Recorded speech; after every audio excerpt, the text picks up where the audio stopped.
नमस्कार दोस्तों, हमारे YouTube channel the wild life Hari में एक बार आपका फिर से स्वागत है। हम फॉरेस्ट के एक कार्यक्रम में, जिसे अनुभूति कार्यक्रम कहा जाता है, एक सेमिनार लगा है जहाँ पर स्टूडेंटों को पर्यावरण के बारे में जानकारी दी जाती है। इस कार्यक्रम में हम उपस्थित हैं। हमारे साथ में हमारे मीडिया ग्रुप के आदरणीय करोड़ भाई, हमारे बड़े भैया दोनारकर जी हैं और बड़े भैया दिलीप यादव जी हैं।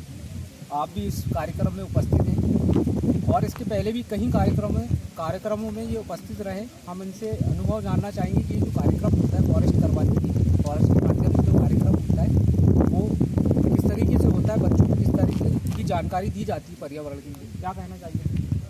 ये जो कार्यक्रम हो रहा है अनुभूति प्रोग्राम 2021-22 के अंतर्गत में, ये बहुत ही अच्छा प्रोग्राम है और ख़ास तौर से बच्चों को वनों के बारे में ये जानकारी दी जा रही है। वो शासन की भी योजना है कि जो बच्चे हैं हमारे, जो अभी बहुत कम उम्र के हैं, जो बहुत पर्यावरण को नहीं जानते या वनों को कैसे बचाना चाहिए, वन प्राणियों को कैसा बचाना चाहिए, तो ये जो शासन की ओर से, वन विभाग की ओर से कार्यक्रम चल रहा है जिसमें सभी स्कूलों के बच्चे यहाँ पर आए। जैसे कि मैंने अभी रिपोर्टिंग किया है, जैसे धोबी सर्रा वगैरह है, गंगेरवा आरी है, कम से कम 100-200 बच्चे यहाँ पर आए हैं और कुछ अधिकारी भी यहाँ पर पहुँचे जो यहाँ पर बच्चों को मोटिवेट करने के लिए, और वन मित्र और जो सर्प मित्र हैं जो कम से कम पर्यावरण को बचाते हैं, वो लोग भी यहाँ पर पहुँचे हैं। तो मैंने जो अनुभव यहाँ पर लिया, कई बच्चों से मैंने यहाँ मिला हूँ अभी 8:30-9 बजे से जो बच्चे यहाँ पर आए हैं, उन बच्चों से मैंने पूछा कि वाकई में आपको कैसा लगा, तो उन्होंने बोला भाई बहुत अच्छा लगा सर, और इस तरह का प्रोग्राम हमको होना चाहिए। कुछ अनुभव हमको नया मिला कि यहाँ पर हमें बताया गया है कि भाई कई प्रकार के जो वन औषधि यहाँ पर है लगे हुए हैं। इस अरी जलाशय के आसपास कुछ जड़ी बूटियाँ लगी है, कुछ इमारती पेड़ पौधे लगे हैं, उनके बारे में हमारे अधिकारियों ने बताया। तो ये बात सुनकर के बहुत अच्छा लगा और शासन की योजना जो है ये बच्चों तक पहुँच रही है, उन बच्चों तक जो वन के बारे में अनभिज्ञ है। और मैं तो ये चाहता हूँ कि हर महीने, हर साल इस तरह का कार्यक्रम होना चाहिए। और मैं जिस तरह का यहाँ पर लोगों से मिला हूँ, हमारे मीडिया साथी, वन विभाग के कर्मचारी हैं, और इन लोगों से भी मैं मिला हूँ, तो बहुत अच्छा लगा और वाकई में ये दिल को छूने वाला कार्यक्रम है। इसलिए अनुभूति कार्यक्रम इस कार्यक्रम का रखा गया है, बिल्कुल सही और सटीक है। बहुत बहुत धन्यवाद। अब आप क्या कहना चाहेंगे? हमारे आदरणीय दिलीप यादव जी से भी कुछ जानना चाहेंगे। ये जो कार्यक्रम, अनुभूति कार्यक्रम वन विभाग के द्वारा जो रखा जाता है, यह प्रत्येक वर्ष ये कार्यक्रम आयोजित किए जाते हैं। मैं इसके पहले भी सकाटा है और भी यहाँ भी शुक्ला टैंक में भी हुआ है और अन्य जगह में भी मैं गया हूँ, देखा हूँ। तो यहाँ पे अनुभूति कार्यक्रम में हमारे कुछ विशेषज्ञ लोग आते हैं। वन विभाग के कर्मचारी, अधिकारी तो रहते ही हैं जिनको पौधों के बारे में बहुत सी जानकारियाँ होती हैं, क्योंकि वनों में जो पौधे हैं विभिन्न प्रजातियों के होते हैं और हमने देखा है कि हम जो घरों में लगाते हैं वो पौधे उतनी प्रजातियों के नहीं होते हैं। और देखो जंगल में हम देखते हैं झाड़ सीधा जाता है, तो वो यहाँ की एक आबो हवा भी होती है और घनापन होता है, जिसके कारण जो है। और ये शुक्ला टैंक, इससे लगे हुए पहाड़ियों में तो विभिन्न प्रकार के हैं, क्योंकि यहाँ पे जो बच्चों को बुलाया गया है, 2-3-4 स्कूलों के बच्चे हर जगह अनुभूति कार्यक्रम में शामिल किए जाते हैं। इसलिए किए जाते हैं कि वो बच्चों को यहाँ पे उस पौधों के बारे में और वन्य जीव, वन्य प्राणी और जलचर प्राणी सभी के बारे में बताया जाता है कि किस प्रकार से उनकी हमें रक्षा करना है और कौन सी औषधि किस काम आती है, पौधा किस प्रकार का होता है, उसकी संपूर्ण जानकारी उन्हें बताई जाती है। चूँकि वो बच्चे आज जब यहाँ से घर जाएंगे तो अपने माता पिता या अपने परिजनों को या पड़ोस में उसकी चर्चा जरूर करेंगे, तो ये भविष्य के लिए भी उनके लिए एक अच्छा संकेत है। हमें जैसे अभी हमारे UKG वन परिक्षेत्र अधिकारी, उनसे हमने पूछा कि यहाँ कितने जगह के लोग आए, तो उन्होंने बताया कि लगभग 120 बच्चे यहाँ पे उपस्थित हुए हैं।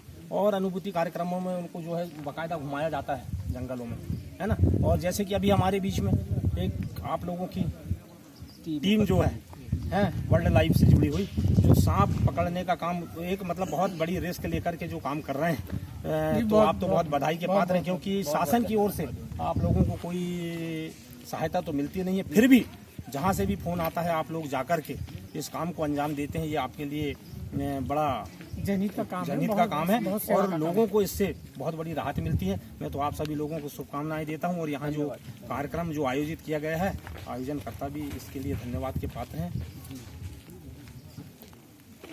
अब हमारी इसी कड़ी में हमारे आदरणीय छोटे भाई तरुण जी से भी कुछ जानना चाहेंगे।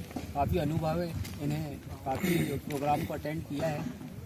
जैसा कि सम्माननीय हमारे दिलीप यादव जी दोनारकर जी ने बताया कि जैसा कि हमारा जो आज का जो अनुभूति कार्यक्रम है, इसका एक मुख्य उद्देश्य यह भी है कि जो हमारे जो आज की नई जनरेशन है, जो हमारे जो अभी जो नए उम्र के नए बच्चे जो हैं, अभी जो स्कूल लाइफ में जो इनका स्टडी जीवन की उनकी शुरुआत है, शुरुआत तो इनको क्या है कि अपना जो पर्यावरण है, पर्यावरण से और वनों से जोड़ने का एक बड़ा अच्छा उद्देश्य को लेकर के शासन की यह योजना है अनुभूति कार्यक्रम।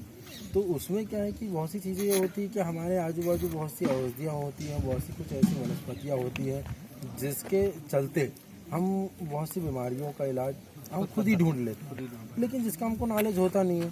तो ये इस कार्यक्रम के माध्यम से, जैसे उन्होंने अभी जंगल का भ्रमण कराया, जंगल का भ्रमण कराने के साथ साथ उन्होंने बहुत सी चीज़ों को के बारे में विस्तृत में जानकारी दी कि भाई ये औषधि है, फलानी चीज़ में काम आती है। तो बहुत सी चीज़ें क्या होती है कि हमारे आजू बाजू रहने के बाद भी हम जानकारी के अभाव में हम उन्हें ढूंढना नहीं पाते। तो ये सब कार्यक्रम आयोजित करके शासन जो ये बच्चे हैं इनको डायरेक्ट उनके मन में उनके महत्वाकांक्षा को बढ़ाने के लिए और उनकी इच्छाओं को, मतलब उनको वन और की वनस्पतियों की ओर आकर्षित करने के लिए अच्छा संदेश है। क्योंकि जनरली क्या होता है कि अगर हम जाते तो हैं, बहुत सी जगह हम जाते हैं, अब हम खेत जा रहे हैं, कहीं जा रहे हैं, जनरली जंगल है, हम घूमते नहीं हैं। अगर हम घूम भी रहे हैं तो हमें नहीं पता होता है नहीं पौधा का है, किस चीज़ में काम आएगा, नहीं पता होता है। तो एक शासन की जो ये अनुभूति कार्यक्रम है, इसमें क्या होता है कि फॉरेस्ट के कुछ लोग होते हैं, कुछ जानकार होते हैं, कुछ विशेषज्ञ होते हैं। तो ये लोग क्या होते हैं कि साथ में जो भ्रमण कराते हैं, तो भ्रमण कराने के साथ साथ क्या वनस्पतियों के बारे में जानकारी देते चलते हैं, उसके बारे में बताते चलते हैं। तो ये क्या उनको एक जो नॉलेज है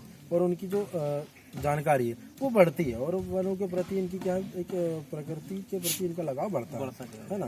तो जैसा कि अभी यहाँ पे उपस्थित हैं हमारे पत्रकार सम्मानी बंधु है ना, हमारे फॉरेस्ट के कर्मचारी हैं, स्कूल के कुछ बच्चे हैं, और आप लोगों की जो रेस्क्यू टीम है। तो मतलब इन सब का जो यहाँ का आज का जो कार्यक्रम है, तो ये सफल बनाने के लिए आप सबका जो योगदान और जो सहयोग यहाँ रहा, ये काफ़ी अच्छा था। और इस कार्यक्रम में आने के बाद मुझे भी काफ़ी अच्छा लगा, क्योंकि क्या है कि यहाँ पे जब तरह तरह की जानकारी शासन फॉरेस्ट के जो कर्मचारी अधिकारी हैं उनके द्वारा जो कुछ चीज़ें सीखने मिलती है ना, और बहुत सी चीज़ें जानने मिलती हैं, तो अच्छा लगता है। जैसे कि आप लोगों का भी जो काम का भी अच्छा है, ये सब चीज़ों से कुछ लोग प्रेरित होंगे। जैसे कि अगर आप मोटिवेट करेंगे कुछ बच्चों को, हो सकता है इनसे कुछ जो बच्चे हैं उनके मन में भी कुछ अच्छी इच्छाएँ जागेंगी, वो भी हो सकता है कुछ अच्छा करने की कोशिश करेंगे। तो ये सब सीखने की चीज़ें होती हैं, और कहीं ना कहीं मोटिवेट करने के उद्देश्य से कार्यक्रम आयोजित किया जाता है। बस धन्यवाद। चलिए, ये था हमारा कार्यक्रम, और इस कार्यक्रम में आगे और भी चीज़ें हैं हमारे पास में। जो स्नैक है, ट्रिंकेट स्नैक है, जिसे हिंदी में तस्कर कहा जाता है, एक भारतीय नाग है, जिसे स्पेक्टिकल कोबरा कहा जाता है, वो भी हम बच्चों के सामने लाएंगे, एक टॉपिक बनाएंगे और उसके बारे में हम बच्चों को जानकारी देंगे। बने रहे वीडियो के अंत तक। मिलते हैं नेक्स्ट वीडियो में।